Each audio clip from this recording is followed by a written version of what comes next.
Yo, what up? Welcome to another episode of the Oakland Warriors podcast. I'm Patrick, flying solo. So the Warriors, they lost in overtime in Boston to the Celtics, 121-118.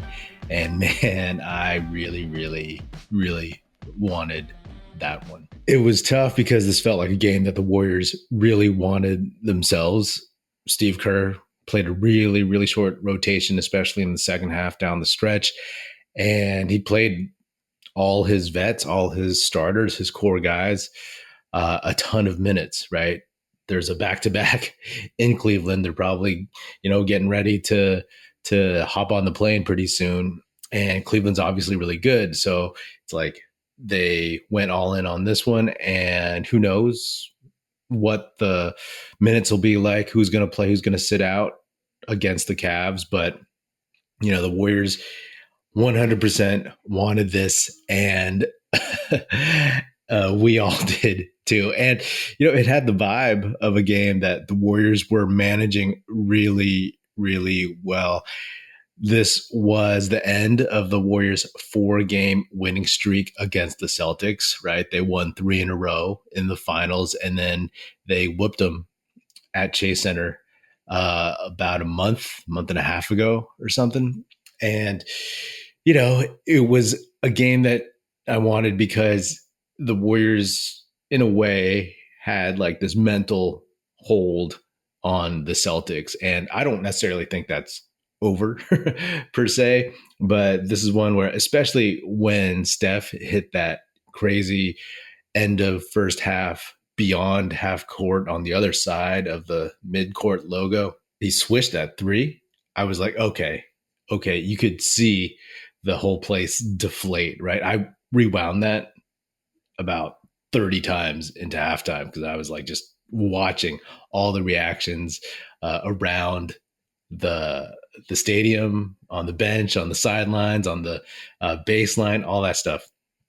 And it felt like, okay, the Warriors have the Celtics number right now.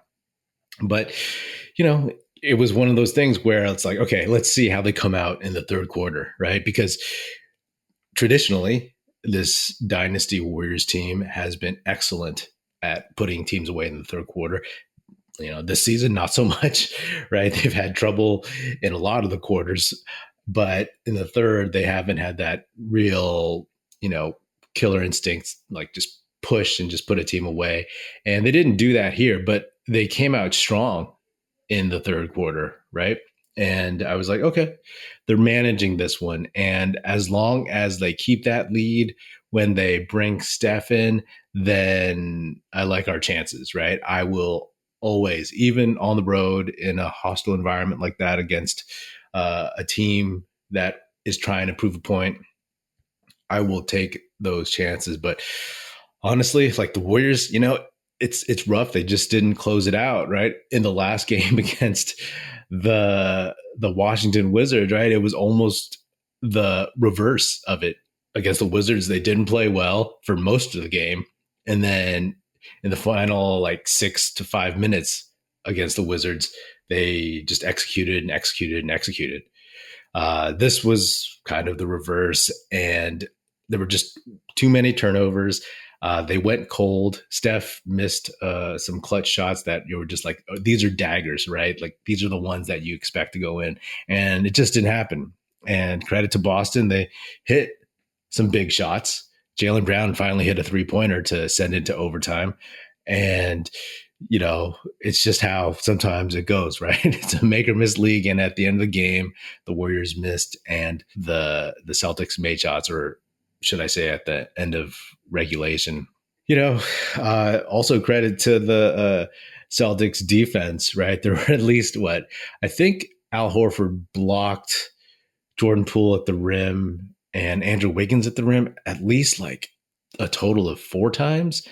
And it's tough because especially on a late drive that Poole had on Horford, I was like, oh, he's going to get blocked. Like you just felt it because the thing about Poole, it's like he's not explosive, right? He can jump high enough to get a shot off the glass, high off the glass. He's jump enough to high enough to dunk a ball, but he's not a fast jumper, an explosive jumper like a Jonathan Kuminga. So I was like, oh, he's gonna get blocked, and he did.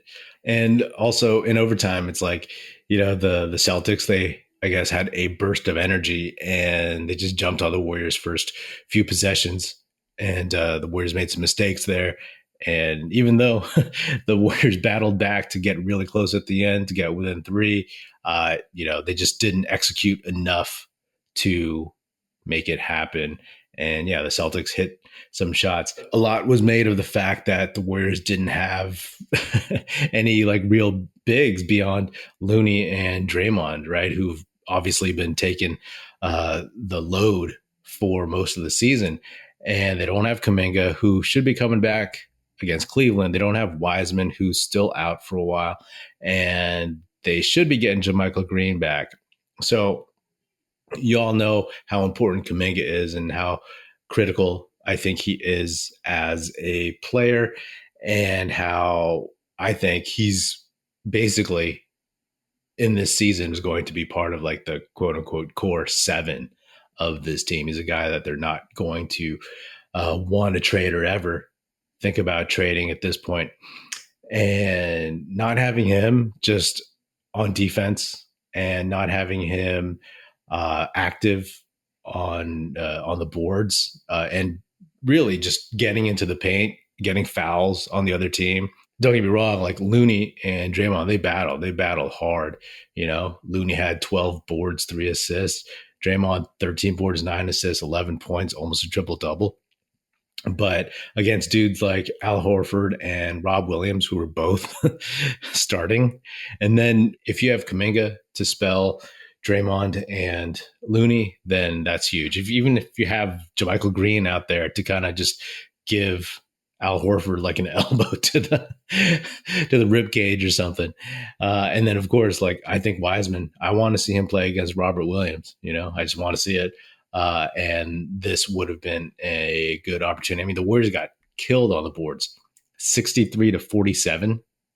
Yikes. It felt like every chance that the Celtics had to get an offensive board, like they got it, and at every critical moment, and they hit it. 18 offensive boards to 8 for the Warriors. So that ain't going to cut it. But what cracks me up too about Draymond, actually, if you don't know, I believe he's about 2 technicals from getting suspended. So he's seemingly on his best behavior. If you watch him, he is not throwing, tirades. He's not shouting at the refs. You saw him put his arm around the refs a couple times in this one. And it's funny to me. It's funny to me just because it's like, wow. So he can bring the fire, but also kind of keep that under control, right? If he needs to. So, but it's funny because I've never seen him. So, he's taken the different route with the refs. Like instead of shouting at them, he's like trying to have a conversation with them and like kind of be their buddy or something like that. And hey, I love it. If it works, it works, right? I don't know. But yeah, hopefully he doesn't get suspended at some point this season, but it's a long season still. And I don't know if he can prevent himself from getting a couple more texts. But yeah, taking a step back, I feel good about this effort. The question to me is, can they bring this consistent effort finally, right? It's going to not probably happen against the Cavs. I mean, the effort, hopefully, but you're probably not going to see a ton of minutes from the starters, or at least all the starters, right? So they need to really, really harness this energy somehow. And you could say that they haven't shown it all season, which is true. They've been up and down so much that they are now back under 500, 22 and 23.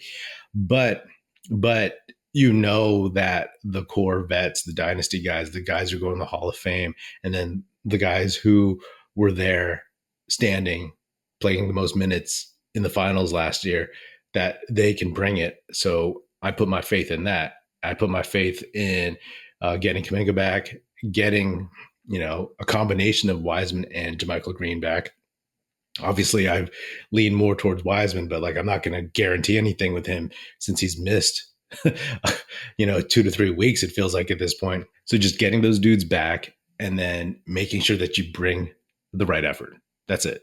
You know, that's it. Effort, the health, and I'm good to go. Like I said, credit to the Celtics team, but man, this Celtics team, I'm not too worried about them. They don't scare me, right? Sure, they could beat the Warriors if they were both to make it to the finals, right? But they don't necessarily scare me. Jason Tatum, I said all last, finals that even before the finals, I was like, he doesn't seem like that guy. He's a good player, great player, right? Everybody says MVP candidate, puts up great stats, but like against the Warriors, he just never looks great. I get that he scored 34 points in 48 minutes, but dude was 9 for 27 from the field, only 4 of 13 from three. And he had 19 boards, great. But anybody can rebound against this Warriors team. But it burns not to snag this one, and it would have been fun to have swept the Celtics in the season series. But like I said, I don't worry about the Celtics for one because I worry about the Warriors. If we're going to talk about perhaps a finals rematch, then the Warriors actually have to make it to the finals, make it to the playoffs, and they are one game under 500, like I said, and they need to just start winning games, man. Basically, that's it. They need to start winning games and becoming a winning team again. Bottom line. Like I said, Friday they go to Cleveland, and then they get Brooklyn on Sunday at home, Memphis on Wednesday, so they get a few days off at home, and then Toronto at home.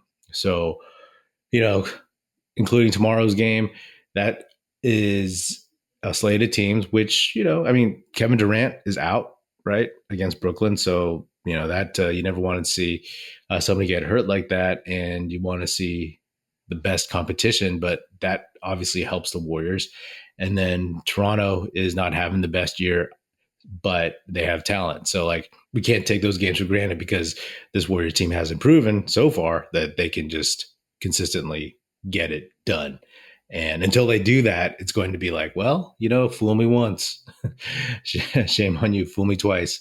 So hopefully they stop fooling around in general. You know what I mean? At the start of the game, Kerr went with Jordan Poole in the starting lineup instead of Looney, which set the tone offensively, but also set the tone in terms of rebounding and stuff. I thought Poole did a better job on defense overall in this one. Maybe crunch time kind of messed up a few times, kind of flubbed a little bit. But, overall, I was like, who's going to score? Because they need at least 3 of their 4 main scorers to go off. And I include in that bunch of dudes Steph, Clay, Jordan Poole, and Andrew Wiggins. Steph, 9 for 25, 6 for 18, 29 points. He was shooting decently to start, and then he cooled off. And then Clay, 36 minutes, 8 for 16, 4 of 8 from 3, 4 for 4 from the line, 2 boards, 1 assist, 24 points. Jordan Poole, 43 minutes, 10 for 25, 2 for 10 only from 3, 2 for 2 from the line, 6 boards, 4 assists, 24 points. Andrew Wiggins, 40 minutes, 6 for 18 from the field, 3 for 8 from 3, 5 for 8 from the line, 4 boards, 3 assists, 4 blocks, 20 points. So they got contributions from those dudes, but again, just wasn't enough all around. I will say a positive is that Klay Thompson, he looks legitimately back, right? I mean, we all know that when he went down with the ACL in 2019, he was no longer just a shooter because he had developed his game to mid-range, getting to the basket, all this stuff. He had a little bit more in his bag at that point.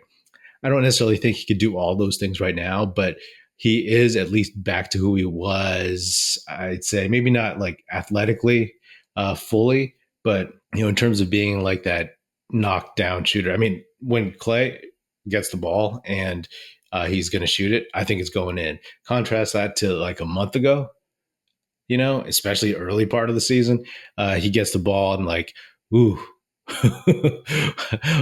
which Clay is shooting this ball. You know what I mean? So I find comfort in the fact that Clay is back, and then Jordan Poole. This game reminded me at least, yes, he had his flaws in this one. He had a couple bad turnovers here and there, but at least in this one, he reminded me of that he is a big game player, right? uh, and that he does not shy away from the moment. And that's one of the things that makes him so valuable. And that's what makes him good, right? His youth, his poor decisions, those are the things that, kind of frustrate. But again, hopefully he works through those. I mean, he had one where it was, I believe, end of the third quarter, and Steph was resting, and I was like, oh man, I wish Steph was on the court. I wish he still closed quarters all the time. But Poole tried to create off the dribble and just couldn't get anything.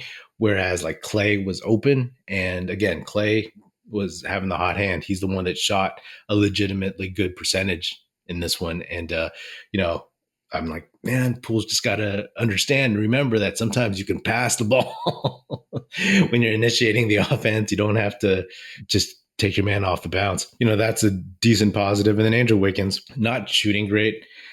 That will hopefully come along. I've talked about since he's come back how one of my worries when he was out was that because he's not traditionally a knockdown shooter, that not being used to being out for this long of a stretch, like, has thrown off his rhythm. And that, that would happen for anybody who's out for like a month or so, but that it might take him longer to get back into it. And hopefully that's sooner rather than later. He hit a couple big threes, so I'll take those. He hit more shots towards the latter part of the game than the beginning part. And defensively, he was, doing his work, and he was active, loose balls, all that stuff. So, the Warriors, they just got beaten this one, and they just didn't hit enough shots and allowed the Celtics to make a move at the end of the game.